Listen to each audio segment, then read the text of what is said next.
Hello दोस्तों, मेरा नाम राकेश है और मेरी उम्र अभी 18 साल की है।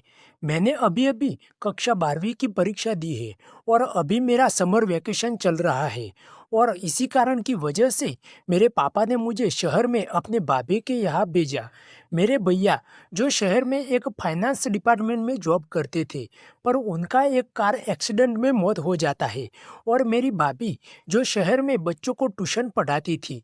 मेरी भाभी की उम्र की बात करूँ तो मेरी भाभी की उम्र अभी 30 साल की है और वह अपने जवानी के दिनों में विधवा हो जाती है। मेरे पापा जो मेरी भाभी के लिए दूसरी जगह शादी करने के बारे में सोच रहे थे, परंतु अभी तक मेरे पापा के ध्यान में मेरी भाभी के लिए योग्य रिश्ता नहीं मिला था। मेरी भाभी को घर में अकेला महसूस न हो, इसी कारण से मैं शहर में जाने के लिए तैयार हो जाता हूँ और सोमवार के दिन मैं शहर में अपनी भाभी के यहाँ पहुँच जाता हूँ। मेरी भाभी जो मेरा अच्छे से ख्याल रखती है, परंतु मैं कुछ दिनों से देखता था कि मेरी भाभी जो कुछ उदास उदास सी लग रही थी, उनके मन में कुछ बेचैनी सी चल रही थी।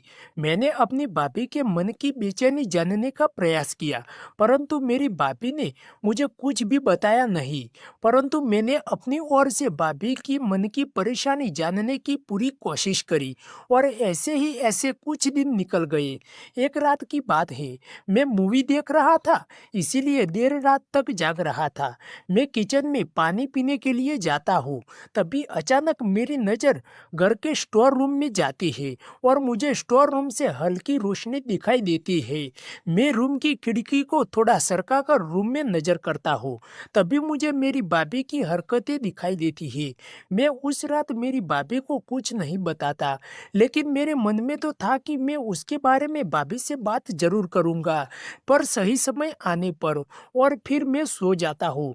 अगले दिन दोपहर को मेरी भाभी मुझे सब्जियां खरीदने के लिए बाजार भेजती है, तो मैं ऑटो रिक्शा से बाजार चला जाता हूँ और फटाफट सब्जियां खरीद कर वापस घर आ जाता हूँ।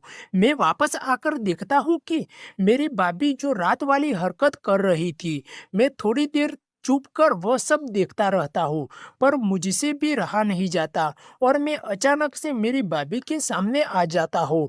तो मेरी भाभी भी मुझे देखते ही बिना कुछ सोचे और समझे मेरे साथ